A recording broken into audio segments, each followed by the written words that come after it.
tardes, licenciado. Buenas tardes, licenciado. Hola, ¿qué tal? ¿Cómo están, compañeras? Bien, bien, licenciado. ¿Y usted qué tal? Aquí bien, mire, contento que vamos a terminar el intersemestre. Y pues vamos a agotar todos los contenidos que teníamos planificado. Y que ustedes van a tener el folleto, ¿verdad? Y que no solo lo que les expliqué aquí, que al final pues es lo básico, ¿verdad? Ustedes pueden ampliar sus conocimientos. En las bibliotecas virtuales o en el internet pueden conseguir información, aunque a veces hay que ver que la fuente sea confiable, ¿verdad? Ustedes, pero pueden ampliar esos conocimientos, incluso hay instructores, hay cátedras en YouTube en donde pueden ampliar esa información que se les dio aquí, que al final es lo básico para ustedes. Bueno, vamos a presentar lo último. De lo que hemos visto en las clases anteriores, si ustedes tienen alguna duda, pues es momento ahora de plantearla, ¿verdad? Compañero Sergio, buenas tardes. ¿Cómo están los de Comalapa? ¿Están vivos, no? No se pasaron de fiesta. No hay nadie de Comalapa que ustedes.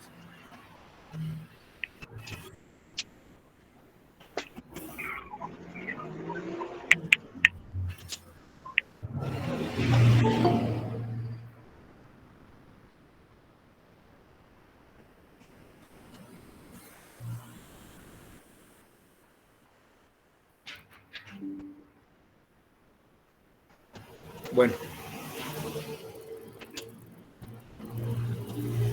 si me escuchan ahí, todas esas posiciones cadavéricas, eso sí es importante que lo sepan, pero al final pues no es tan complicado. Circuito dorsal, ventral, lateral, sedente, sumersión completa. Igual que esto es para el examen forense, ¿verdad? Área genital, paragenital y extragenital. Entonces, aquí hay una ilustración en el texto de cómo se debe interpretar, ¿verdad? Área genital, principalmente los órganos, área paragenital, lo más cercano a los órganos como muslos, caderas, y extragenital es el resto del cuerpo, ¿verdad?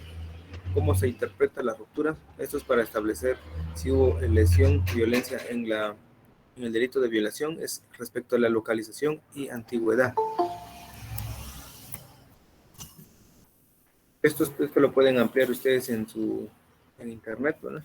Es muy importante que lo sepan cada uno, que comprende cuáles son las sintomatología, ¿verdad? Porque esto es muy complicado y nadie está exento de poder adquirir alguna de esas infecciones, ¿verdad? Luego, recordando que el espermatozoide vive 72 horas en un área húmeda, el aborto constituye un delito. Que hay un tema del aborto, por ejemplo, yo considero, ¿no? Desde el punto de vista médico, si aquí establecen que el aborto es ovular cuando se trata de restos ovulares o celulares a partir de 2 semanas, ¿verdad? Entonces, encuadrado en el Código Penal, pues ahí está el aborto terapéutico, consentimiento, sin consentimiento, inducción, culposo, etc. Infanticidio, muerte del menor cuando no ha cumplido 3 días. Trastornos de la sexualidad. Las preferencias sexuales, homosexualidad, exhibicionismo. Quiero hacerles un comentario, ¿verdad? Ustedes que, por ejemplo, con el respeto, si existe alguna persona LGTBI aquí, ¿verdad? Ustedes no es por discriminarlo ni por hablar mal de ese género, de ese grupo, sino que, por ejemplo, el sábado fui a la ciudad capital y hacer unas mis diligencias y tenía que pasar por el centro histórico, el centro cívico de la ciudad, es decir, la zona 1, el Parque Central, y quería pasar por el teatro, pero casualmente me encontré con una caravana, ¿verdad? Que estaban celebrando, no sé si el día o el mes o no sé qué, pero es el orgullo, ¿verdad? De ellos. Entonces, lo que andan diciendo, pues, es que se respete su libertad sexual, ¿verdad? Ustedes, yo creo que como es libertad, pues es algo privado de ellos, ¿verdad? De cualquiera de nosotros, es privado nuestra indemnidad y libertad sexual, nosotros podemos hacer las prácticas que querramos, ¿verdad? Con quien querramos, sin incurrir en exhibicionismo, ¿verdad? Ustedes, porque eso ya como que no va, ¿verdad? Por la moral, ¿verdad? Entonces, yo creo que esas personas LGTBI, pues nosotros, simples personas normales, no las discriminamos, ¿verdad? Yo soy de la idea, va, que miro a esas personas y cada quien con su vida, ¿verdad? Ustedes con su estilo de vida o como quieran vivir. Eso no me afecta a mí siempre y cuando pues no hagan algo en contra de mi dignidad, ¿verdad? Entonces, por mí, paso, ¿verdad? Entonces ellos reclaman que no se les toma en cuenta, ¿verdad? Que no se les reconoce sus derechos, pero siempre hacen énfasis en sus derechos sexuales. Pónganle atención, no dicen ellos derecho al trabajo, a educación o algo así, ¿verdad? Que no se refieren más a que las demás personas heterosexuales no respetamos su libertad sexual, ¿verdad? Que ellos pueden hacer lo que quieran con su cuerpo, ¿verdad? Y caemos a lo que considero, ¿verdad? Que eso no nos afecta a ninguno de nosotros, creo yo, mientras no nos atenten. ¿Verdad? Es igual que con nosotros hiciéramos nuestra práctica monogámica, poligámica, ¿verdad? O poliamorosa, como quieran. Entonces, eso ya son consecuencias personales, ¿verdad? Ustedes, en fin, pues existe libertad, ¿verdad? Pero la libertad de cada uno de nosotros llega cuando no violentemos el derecho de la otra parte, ¿verdad? Como decía Benito Juárez, el mexicano, el respeto al derecho ajeno es la paz, ¿verdad? Entonces yo creo que todos debemos convivir en armonía, en la diversidad, no solo sexual, sino en la diversidad ideológica. Y eso pues nosotros no nos oponemos, ¿verdad? No, nunca he visto yo alguna pancarta o alguna publicidad que diga no a los LGBTI, muerte a los LGBTI en ningún momento, ¿verdad? Ustedes. Entonces nosotros como personas lo respetamos, ¿verdad? Eso es solamente un simple comentario y ustedes tendrán su percepción y su ideología también. Bueno, ahora vamos a ver el tema de la toxicología. Se refiere a tóxicos. La ley que regula esto es la ley contra la narcoactividad, ¿verdad? Establece el bien jurídico tutelado ahí es la protección de la salud de las personas por intoxicaciones o venenos, ¿verdad? Entonces ahí lo que protege es evitar la comisión de algún delito a través de utilización de tóxicos. Ya vamos a ver qué significa un tóxico. Por ejemplo, aquí lo más importante que debemos de saber es qué significa droga, porque vamos a escuchar siempre droga, narcotráfico, tráfico, almacenamiento de drogas, posesión para el consumo de drogas, ¿verdad?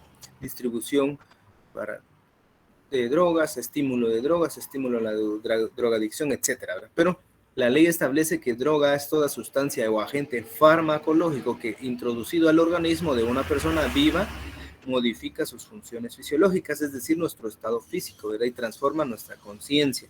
Entonces, por eso que, por ejemplo, vamos a ver cuando ya hablemos del alcohol, qué efectos produce conforme a la cantidad de alcohol que se ingiera, ¿verdad? Creo que algunos de aquí, pues o en la población en general, jóvenes, incluso adolescentes, ya están a partir de cierta edad, ya consumen, ingieren bebidas alcohólicas, ¿verdad? Ustedes no le van a pedir permiso, ¿verdad?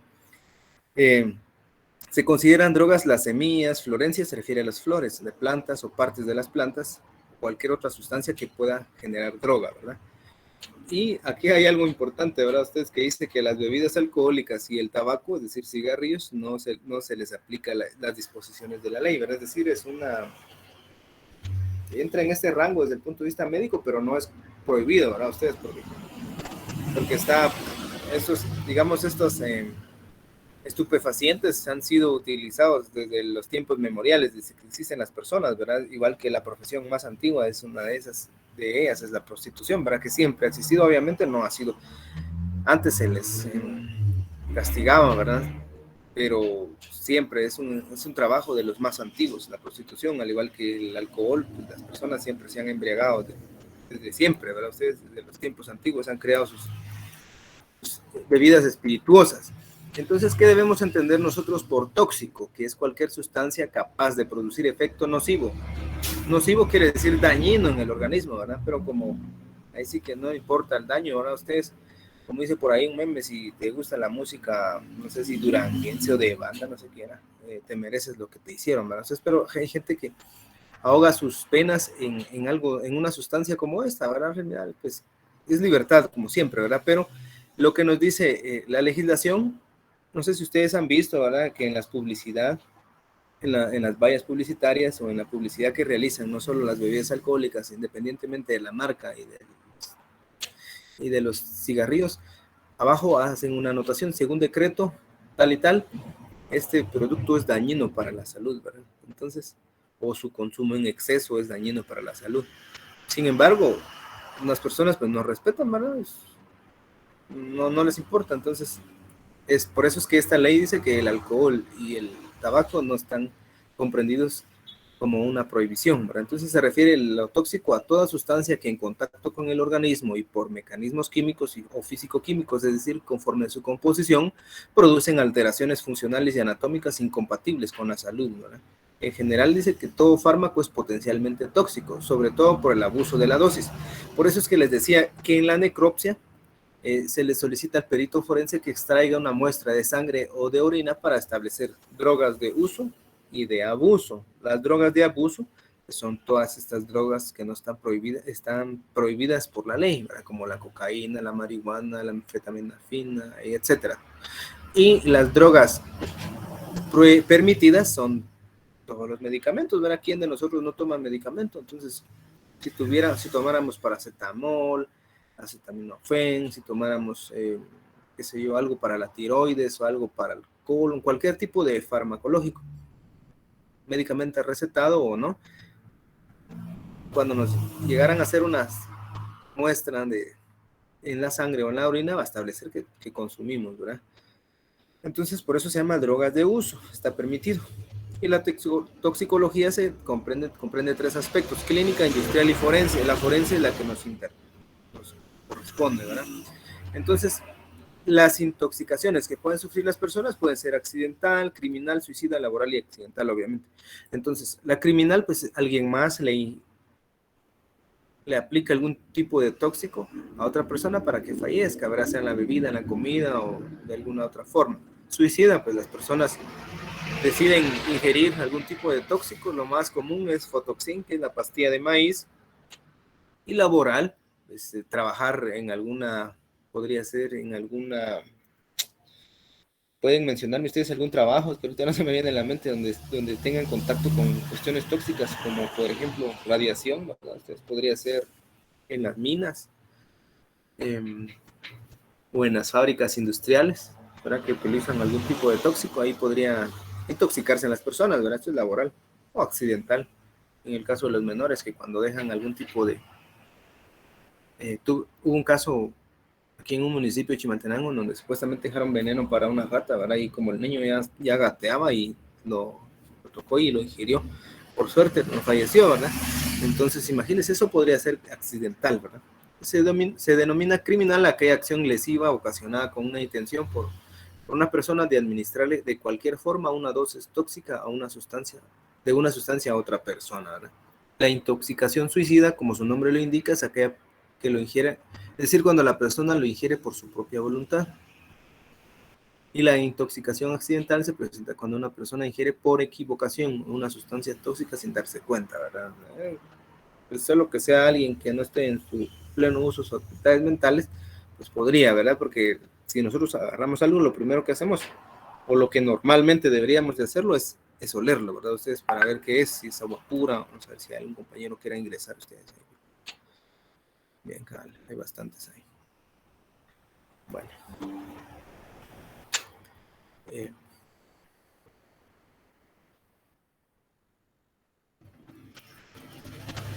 Les decía, normalmente lo que uno hace pues es oler, ¿verdad? Para ver si es agua o alguna otra sustancia antes de ingerirlo, ¿verdad? Pero en el caso, por ejemplo, de los niños, pues, no tienen esa experiencia. Ahora bien, la droga desde el punto de vista científico es un principio activo, es decir, genera una reacción en nuestro organismo, ¿verdad? Y puede compararse con un fármaco que puede utilizarse como sinónimo también, ¿verdad? Pero la OMS define a droga como aquella sustancia que introducida en el organismo por cualquier vía de administración produce una alteración de algún modo del natural funcionamiento del sistema nervioso central y es además susceptible de crear dependencia, ya sea psicológica, física o de ambas formas, ¿verdad? Entonces, ya vamos a ver qué tipo de drogas existen y las personas pues lo pueden ingerir o se los pueden introducir al organismo de diferentes formas. Puede ser inhalado por la nariz, por la boca, puede ser inyectable, puede ser pastillas, bueno, en fin, o bebible, etcétera. Vías de penetración, es decir, la forma en la cual ingresa a nuestro organismo, vía cutánea a través de una inyección digestiva o respiratoria, lo que normalmente vemos con los polvos, ¿verdad? Rinofaringe, genital, serosas, etcétera, ¿verdad? ¿Y cómo se elimina? Es decir, ¿cómo lo desechamos de nuestro organismo? Principalmente lo que vamos a dañar es el riñón, ¿verdad? Nuestro riñón. Cuando tomamos una Coca-Cola, un Raptor, ¿qué más hay? Estas bebidas, esas eh, energizantes, pues estamos dañando nuestro riñón, igual que estas drogas, ¿verdad? O pulmonar a través de los pulmones, digestiva, cutánea a través de la piel, salival, escupiendo, mamaria, dando de amamantar, ¿verdad? O a través de faneras que significan uñas o pelos, ¿verdad? Que ahí se manifiesta la sintomatología. También provoca lesiones en los órganos, obviamente, ¿verdad? En la piel se observan quemaduras, dermatitis por contacto, caída de pelo, como una intoxicación con arsénico en el talio, ¿verdad? Como por ejemplo a veces nosotros podemos saber, ¿verdad? Obviamente, médicamente, pues no lo puedo afirmar yo, pero sí he visto con base en la experiencia, leal saber y entender, ¿verdad? Ustedes, que por ejemplo una persona que ingiere mucho alcohol, pues puede llegar a desarrollar un hígado graso, así se llama, hígado graso, y lo que hace el hígado graso es hacer crecer su estómago parecido al Snoopy, ¿verdad? Ustedes, entonces, eh, o también en el rostro de las personas, pues se va a reflejar algún tipo de, técnicamente no les puedo decir, ¿verdad? Porque no soy médico, pero es un tipo de mancha, ¿verdad? O paño, ¿verdad? Que se le refleja por ya, pues, por exceso de alcohol, ¿verdad? O alguna otra droga que le pueda generar esa reacción a su cuerpo, ¿verdad? También puede ser caída de pelo, etcétera, ¿verdad? Y en el aparato digestivo puede observarse estomatitis, faringitis, esofagitis, ¿verdad? Le quema el esófago, gastritis. Imagínense si tiene gastritis y todavía le echa ahí sus copitas. Entonces, provoca úlceras. En fin, el hígado y el riñón sufren graves alteraciones con los tóxicos. El aparato respiratorio lesionado por tóxicos gaseosos y volátiles. Volátiles es como el alcohol. Y el aparato cardiovascular sufre alteraciones a nivel del corazón, de los vasos sanguíneos, ¿verdad? Entonces, en fin, también producen daño. Por eso es que en las publicaciones hacen esa aclaración, ¿verdad? Que el consumo de este producto es dañino para la salud o causa serios daños a la salud. Pero eso no importa, ¿verdad? Entonces, clasificación de la Organización Mundial de la Salud que establece la OMS sobre el abuso de fármacos. Y ella los clasifica como estimulantes. Ahí entra la cocaína, la anfetaminas, la nicotina, que es a través del cigarrillo, la cafeína, depresores como opiáceos y sus derivados, heroína, carbón, etc. Sedantes, ahí entran los barbitúricos, que son medicamentos, inópticos, o el alcohol, ¿verdad? Que nosotros más hemos escuchado del alcohol, ¿verdad? Y de la cocaína. Alucinógenos, ya vienen otros, LSD, mescalina, etcétera. Inhalantes, imagínense, inhalantes es lo que miramos a veces, no sé si han visto ustedes, pero sí, yo sí he visto, ¿verdad? Personas de esas que les decimos nosotros indigentes, ¿verdad? Que andan ahí en la calle, que no tienen dónde quedarse y van con una bolsa en su mano o una botella inhalando disolventes, thinner, ¿qué más? Pegamento, thinner, las pinturas, cualquier tipo de, de sustancia que le genere algún tipo de alucinación, ¿verdad? Lo más común es el alcohol, ¿verdad? Más conocido como etanol o alcohol etílico, ¿verdad? No, es el tóxico de mayor importancia en el campo médico legal por la relación de su intoxicación con tipo de hechos violentos, ¿verdad? Acuérdense que, por ejemplo, no han visto ustedes en las noticias, bueno, este fin de semana no hubo, pero unos fines de semana anteriores, que hay peleas en Antigua, ahora ustedes salen de la discoteca o de no sé dónde están queriendo bebidas alcohólicas y se ponen a pelear, ¿verdad? Entonces, es una de las reacciones, por supuesto, ¿verdad? No todos son violentos, otros se ponen a llorar, otros se ponen románticos, otros se ponen, ¿qué más? ¿Qué más reacciones tendrán? En fin, el alcohol pues, está clasificado o calificado como una de las causas que produce violencia, ¿verdad? Violencia intrafamiliar, violencia con la pareja, etcétera. La determinación de etanol o alcohol etílico en el organismo es la prueba más frecuente en todo laboratorio forense, ¿verdad? Entonces, cuando ocurre un accidente, ¿qué hacen los agentes de PMT? Y lo que deberían de ser los PMT o PNC es llamar al INASIF o coordinar para que se le aplique una muestra de prueba de alcoholemia, ¿verdad? Con eso sería fabuloso, ¿verdad? Entonces, cuando es detenido a alguien, coordinar para que se le aplique la prueba de alcoholemia y ahí pues no hay vuelta atrás, ¿verdad? Porque a veces los policías cuando detienen a una persona dicen que iba olorosa a alcohol, ¿verdad? o se miraba que venía alcoholizado, pero realmente eso no es una prueba.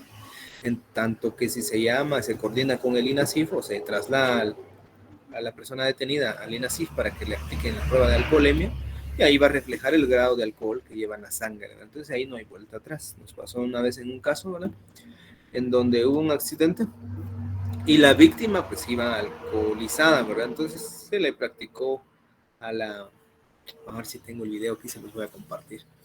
Se le practicó al sindicato, bueno, en una calle iba un motorista, iba el señor, su esposa y sus 2 niños. El señor iba ebrio, ¿verdad? Ustedes se imaginan. Vamos a ver si tengo aquí el video para poder compartirse. Iba ebrio y en la vía, ya era de noche, eran como las 9 de la noche, iba un señor en una camioneta, en su sano juicio, también con su familia, pero en la intersección el motorista tenía que detenerse porque no llevaba la vía y resulta que se fue a empotrar con la camioneta. Bueno, ustedes, ¿a quién creen que habían detenido de la camioneta? Y lo iban a remitir al preventivo, ¿verdad? Pero se le practicó la prueba de alcoholemia y resulta que el motorista, que era la víctima, pues iba no solo contra la vía, tampoco llevaba licencia y aparte que iba alcoholizada, ¿verdad? Ustedes ya se imaginan, llevaba todas las de perder. Pero eso es muy importante, que se haga la prueba de alcoholemia, ¿verdad? Entonces, esto es lo que deben de exigir ustedes si son víctimas de una persona. Ahora, si alguno de ustedes, ¿verdad? O de nosotros, ¿verdad? No puedo decir que solo ustedes, cualquiera de nosotros. Aquí tengo el video, se los voy a compartir. Vamos a ver. Aunque aquí lo puedo proyectar. Esperen, lo voy a proyectar para que ustedes me comenten. Así no reservamos el derecho de autor, ¿verdad? Ustedes y que no puedan decir, ahí se hizo famoso mi caso, ¿va? Entonces, es importante exigirle a la Policía Nacional Civil que realice la prueba de alcoholemia en las personas cuando ocurre un hecho de tránsito para poder establecer esos extremos. Imagínense que uno va conduciéndose con el deber objetivo de cuidado, ¿no? Y resulta que ahí va otro imprudente. No se puede, ¿verdad? Ustedes sí, no se puede. Por seguridad.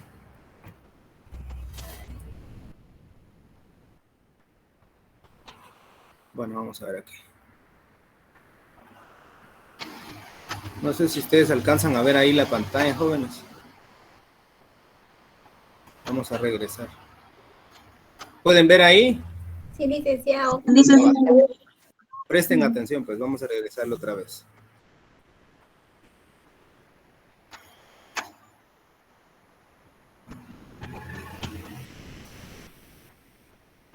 Ahí está. ¿Vieron o no vieron? Vale, voy a regresar otra vez para aquellos que no vieron, que andaban ahí viendo otra cosa. El de la camioneta lleva la vía. Obviamente de noche no se va a poder distinguir, ¿verdad? Pero ya viendo las señales de tránsito. Ahí está. Ahí va el motorista, su esposa y sus niños. Ahí hay un niño tirado en la calle. Vale. ¿Qué piensan ustedes de eso, man? Imagínense, a simple vista, que digo yo, el del carro tiene la culpa, ¿verdad? A simple vista. Pero ya con la investigación se pudo establecer que el del vehículo llevaba licencia, andaba sobrio y andaba en la vía, llevaba la vía. Resulta que el motorista iba, no detuvo porque ahí había un alto. 2, iba sin licencia y 3, iba ebrio, ¿verdad? Iba alcoholizado. Entonces, no pudo reclamar nada, ¿verdad? Y él se tuvo que hacer cargo de los gastos de curación de su familia, ¿verdad? Entonces, imagínense que no existiera ese video, porque no en todos los lugares hay videocámaras de vigilancia, y que no se haya hecho la prueba de alcoholemia, seguramente el responsable hubiera sido el del vehículo, ¿o no? ¿Qué piensan ustedes? Quisiera escuchar alguna opinión aquí, compañeros. ¿Qué tal, Lick? Buena tarde. ¿Tu nombre, compañero? Sergio Garavito. Pues, bueno, mi comentario sería que por lo menos existe una prueba, el video, pero si en dado caso en otra circunstancia de día, por ejemplo, donde se pudo haber detenido el vehículo y donde el bebé haya muerto, ¿qué es lo que pasa? Aún así, él llevara la vía, siempre estaría el bien jurídico tutelado como la vida como prioridad en ese caso. Aún así, el de la culpa sería el de la moto. Sí, miren, pues, ahí entra un dilema, ¿verdad? Ustedes, y realmente hay personas que se han ido detenidas, presas y han sido condenadas por irresponsabilidad de otros, ¿verdad? Como es el caso del motorista. Si hubiera fallecido un niño, ahí lo que hubiera procedido era que hubieran detenido no solo al motorista, sino que al del vehículo, ¿verdad? Hasta con el paso de la investigación ya se hubiera determinado estos extremos, ¿verdad? Porque si se puede probar lo que aquí afortunadamente se probó, ¿verdad? Que es que el de la camioneta iba bien ordenado, su licencia con la vía y sin manejar alcoholizado. Entonces la otra parte pues es el responsable, ¿verdad? Únicamente, bueno, él no tendría ningún tipo de responsabilidad, así lo establece la ley de tránsito. Ya la vimos, ¿verdad? Quien reúne las condiciones para poder conducir un vehículo automotor y ocurre un percance vial y él anda con toda la documentación, los requisitos que la ley establezca, no tendría por qué quedar algún tipo de ligado proceso. Sería el papá, el propio padre del menor, el que tiene que responder por homicidio culposo. Al menos eso podríamos argumentar como defensores, ¿verdad? Porque sería injusto. No sería, no sería legal eso, ¿verdad? Entonces, eso ya es el trabajo del defensor, ¿verdad? Ahora viene el fiscal, pues el fiscal lo que tiene que ver es a quién cargarle la responsabilidad, pero debiendo probarlo, ¿verdad? Porque no solo puedo decir, mire, fue su culpa, usted iba manejando, sí. Entonces ellos tienen que probar que no tenía licencia, que iba contra la vía. Ahora, un perito que pueda establecer quién tuvo la culpa o no, no hay en Guatemala, ¿verdad? Solo en México y otros países que tratan de establecer la responsabilidad, pero aquí en Guatemala no, el INASIF no hace pericias de accidentología. Es tarea del defensor, entonces, compañero Garavito, ¿verdad? Tarea del defensor de la camioneta, ¿verdad? Es evitar que, de alguna manera, porque los padres del menor van a decir que el otro tuvo la culpa, ¿verdad? Y eso va a ocurrir y puede ser creíble si no existieran estos indicios o estos medios de convicción. Ahora, la alcoholemia es el nivel o cantidad de alcohol etílico que contiene en la sangre una persona, ¿verdad? Entonces, alcoholemia. Por eso vimos ahí, prueba de alcoholemia, es para establecer el nivel o la cantidad de alcohol etílico que contiene la sangre de una persona. Y aquí vemos que se puede absorber la sangre por la vía digestiva, es decir, dentro del estómago o por vía respiratoria. Los lugares donde se observa, se absorbe en el estómago, duodeno, duodeno, que esas son partes, ¿verdad?, del cuerpo ya. La absorción se inicia en el estómago a los 5 minutos, es decir, empezar el primer trago, ¿verdad? Pero en términos generales se ha absorbido en su totalidad entre 30 y 60 minutos. Sin embargo, puede retardarse la absorción por la ingesta de alimentos. Por eso es que hay algunos que dicen, come bien o come algo, ¿verdad? Y no te va a pegar, ¿verdad? Entonces, aquí establece el forense que es de 30 a 60 minutos después de ingerir, ¿verdad? O puede ser más o menos, dependiendo, ¿verdad?, de la cantidad, de la rapidez con la que toma, etcétera. Sin embargo, ahí se puede retardarse la absorción por la ingesta de alimentos y grasa, lo cual puede ser hasta 4 o 6 horas más tarde, ¿verdad? Se elimina por el pulmón y el riñón. Su actividad principal es la de ser psicodepresor, es decir, estar en un estado de calma o de donde pierde los reflejos, ¿verdad? Esto significa que deprime el sistema nervioso y en los consumidores habituales, son aquellos que siempre van cada fin de semana, ¿verdad?, o 3 o 4 veces más, bebedores de los normales, pues ya van a estar acostumbrados y su cuerpo va a necesitar más alcohol para poder sentir el mismo efecto, ¿verdad? Entonces, aquí en Guatemala se clasifica en gramos por kilogramo de peso de alcohol, ¿verdad? Entonces, aquí lo clasifican ellos, ¿verdad? Es una cuestión que realizan a través de la prueba de alcoholemia o de sangre, de alcohol en la sangre, de 0.01 a 0.05 gramos, ¿verdad?, por litro. Todavía está sobrio, ¿verdad?, sin influencia aparente, solo relajado, ¿verdad? El comportamiento es casi normal y la persona está apta para conducir todavía.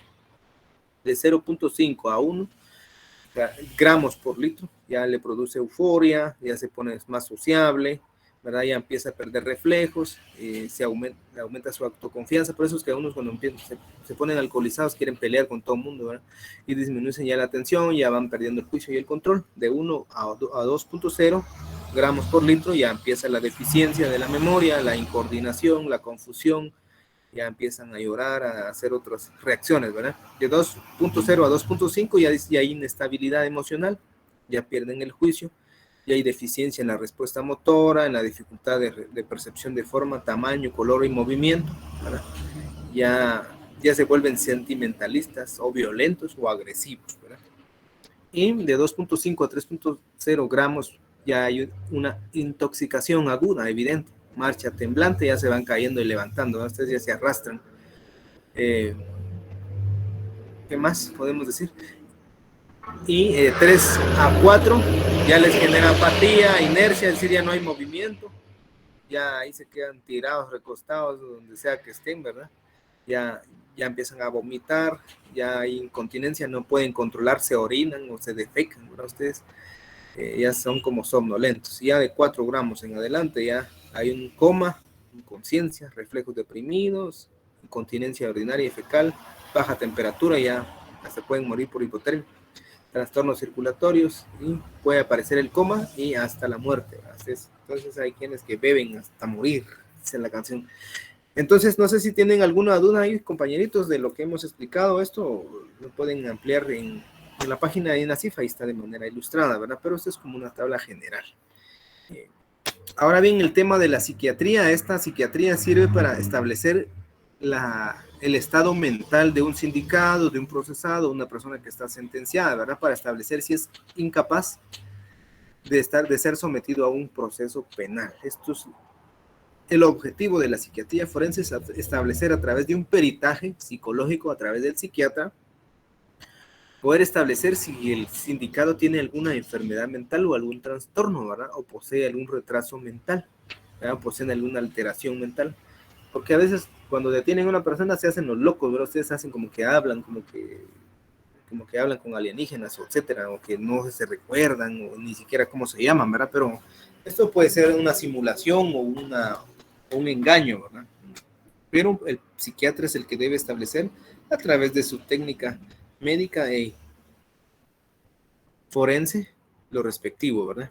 Y va a establecer el riesgo si esa persona es peligrosa socialmente o criminalmente, y el grado de afectación que puede representar su conducta, ¿verdad? Entonces es fundamental la importancia para el perito de la psiquiatría recibir la información que contenga de los antecedentes de esa persona para poder sacar una conclusión, ¿verdad? Entonces es importante analizar la salud mental desde el punto de vista legal cuando se debe tomar alguna decisión respecto al confinamiento involuntario en un hospital psiquiatra, ¿verdad? Entonces, a veces las personas dicen que fulano está mentalmente mal, ¿verdad? Está loco, dice. Pero no es que esté loco, ¿verdad? Sino que desde el punto de vista psiquiátrico lo que hacen establecer es que si tiene algún tipo de retraso, trastorno, alteración mental, ¿verdad? Ustedes. Entonces, para eso es importante. Y aquí en Guatemala solo está el Hospital Mental Federico Mora, creo que está en la calzada San Juan, ¿verdad? Ahí mandan a las personas que aducen tener algún tipo de enfermedad mental, ¿verdad? Y para poder establecer si existe o no duda, para que pueda presentarse en juicio, ¿verdad? O para que su defensa pues pueda argumentar que tiene algún tipo de inimputabilidad. ¿Recuerdan? ¿Alguno de ustedes recuerda cuáles son las personas que son inimputables? Está regulado en el artículo 20 de la Constitución. Son inimputables los menores de edad y los que poseen trastornos mentales, algo así dice, ¿verdad? Eso lo pueden confirmar ustedes en la Constitución y en el Código Penal, quienes son inimputables, ¿verdad? Pero principalmente es el menor y el que posee trastornos mentales, ¿verdad? Entonces, ¿qué va a evaluar el psiquiatra? El estado mental actual, el estado mental al momento del hecho, su perfil de personalidad, si es colérico, si es agresivo, si es, etcétera, ¿verdad? Su peligrosidad, qué tan creíble es su declaración, su comportamiento, o si está simulando, si realmente es incapaz, si puede someterse a juicio, o si es víctima o agresor de violencia doméstica, si es víctima de maltrato infantil o es maltratador, agresor sexual, o agresor sexual a menores, que tiene secuelas, qué factores de riesgo puede tener, ¿verdad? O qué tratamiento se le puede dar, o si ha tenido alguna mala práctica profesional de otro psiquiatra, ¿verdad? Entonces aquí vimos para establecer principalmente imputabilidad, ¿verdad? Imputabilidad es la capacidad de culpar a alguien, ¿verdad? De establecer su responsabilidad, establecer si su discernimiento, si tiene su voluntad de libre albedrío, su discernimiento, la intención o la libertad de poder hacer el bien o el mal. Entonces el Código Penal guatemalteco delimita esas causas de inimputabilidad. ¿Respecto a qué? ¿Quién es inimputable? El menor de edad y quien al momento de cometer el delito no posee, dice, a causa de enfermedad mental o de desarrollo psíquico incompleto, retardado, trastorno mental transitorio, la capacidad de comprender el ilícito de que está cometiendo. Entonces, si vemos a las personas, por ejemplo,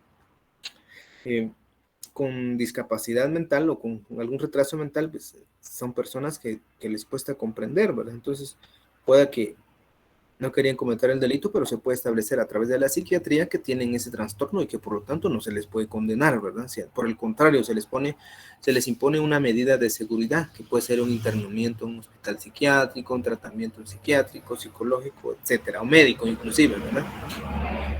Y que van a establecer evaluación de riesgo, su peligrosidad social, ¿verdad?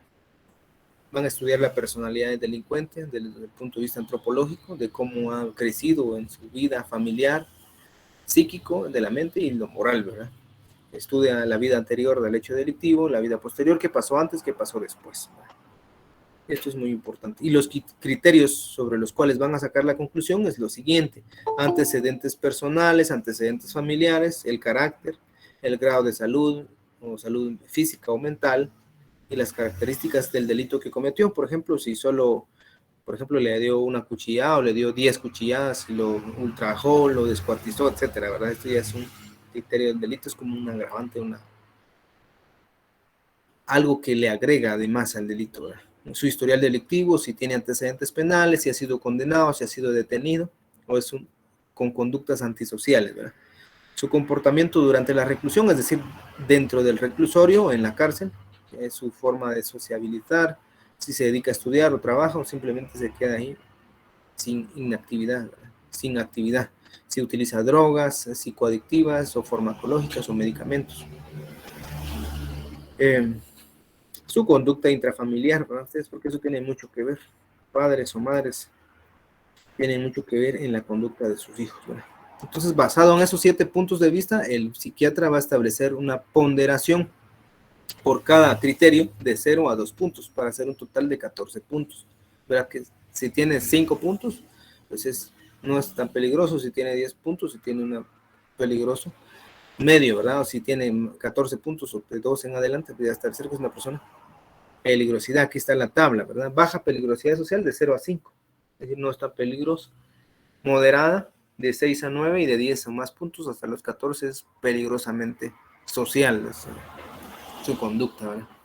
Las enfermedades comunes, mentales más comunes son la esquizofrenia, algún tipo de psicosis, deficiencias mentales como epilepsia, demencia, retraso mental, deficiencias orgánicas, es decir, fallos de algún órgano que tengamos en nuestro cuerpo, puede ser ceguera, sordomudez, parálisis, y también puede ser provocado por alcoholismo, algún tipo de toxicológico, ¿verdad?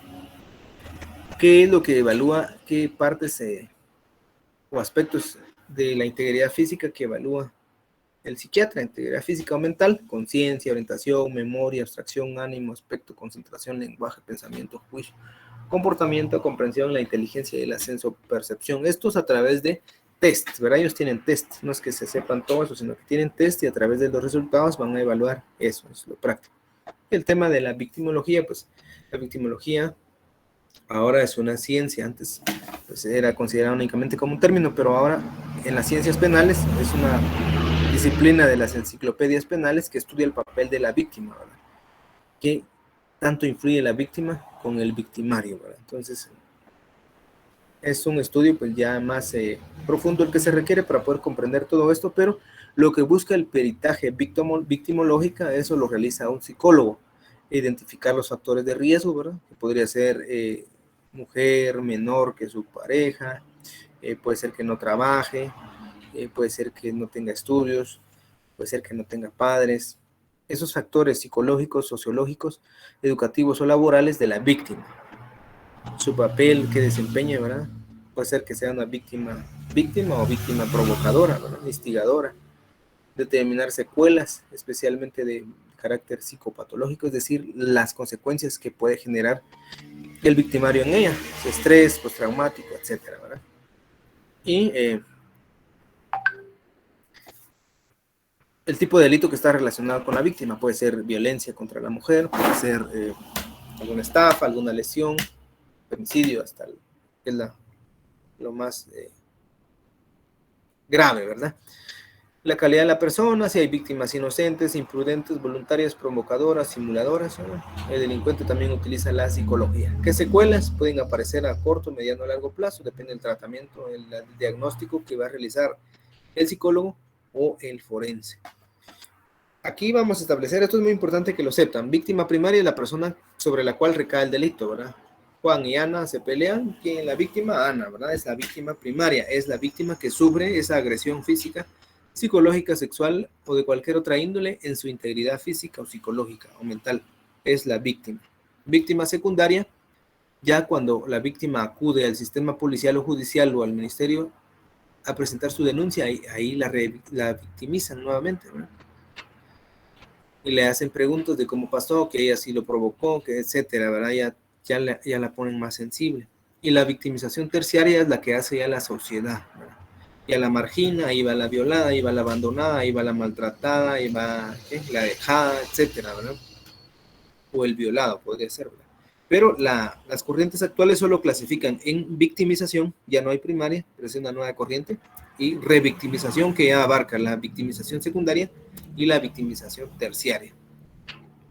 Y por último, vamos a ver la medicina del trabajo. Esta medicina del trabajo, solo lo que tienen que saber es que lo realiza el Instituto Guatemalteco de Seguridad Social en aquellos casos de invalidez, porque pueden perder algún órgano durante el trabajo, por vejez o sobrevivencia, ¿no?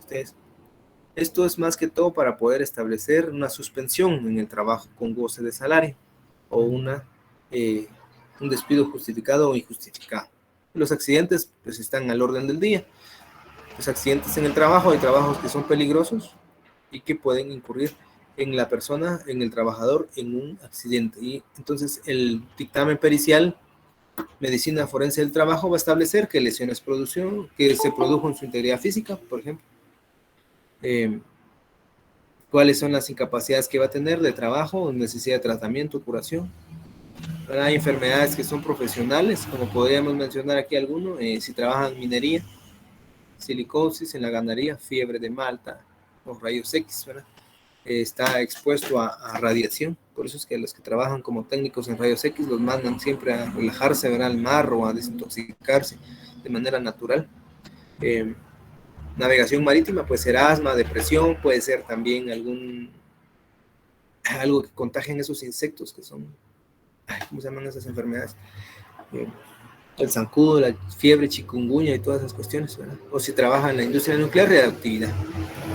Bueno, esto va a establecer la incapacidad.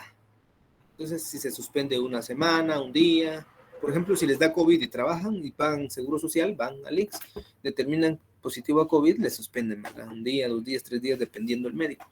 Para eso es, para que no los despiden, porque si faltan 2 días según el Código de Trabajo seguidos, ya los despiden, ¿verdad? Sin causa justificada. Entonces esto es para justificar, ya dan un informe médico. Y eso pues es a cargo del Seguro Social, que es el Instituto Guatemalteco de Seguridad Social en Guatemala.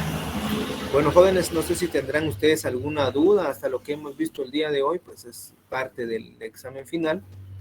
Y como han visto, pues están bien en la zona y he recibido las tareas de casi todos, alguno que otro no me entregó, pues ¿qué podemos hacer, verdad? No le podemos inventar su nota. Y pues motivar a los compañeros a que sigan adelante y que se sigan preparando para la vida, sigan siendo autodidactas, porque esto es lo más importante, ¿verdad? Ustedes debemos de estudiar, porque si no estudiamos, pues cada día vamos a perder conocimiento. Así es cuando... Miren, ya hoy ya tenemos otra nueva ley que se llama Ley de Aceptación de Cargos. Cuando ya, como dice el meme, ¿verdad? Nos vamos aprendiendo una ley y la van derogando cuando ya lo sepamos. y implementan otra, ¿verdad? Ustedes tenemos que volver a estudiar otra vez. Entonces, echarle ganas, compañeros. Entonces vamos a habilitar toda nuestra cámara para la fotografía correspondiente y darnos la despedida del interciclo. Y me da mucho gusto haber compartido con ustedes. Y ahí estamos a la orden. Gracias, licenciado. Y el compañero, por favor, hay que nos tome la respectiva. Ahora, Lick, solo estoy esperando que todos carguen su cámara. Carguen la cámara. No se quedan sin zona. Esta es la más sonriente, no la miro aquí. El más sonriente. Levante la mano.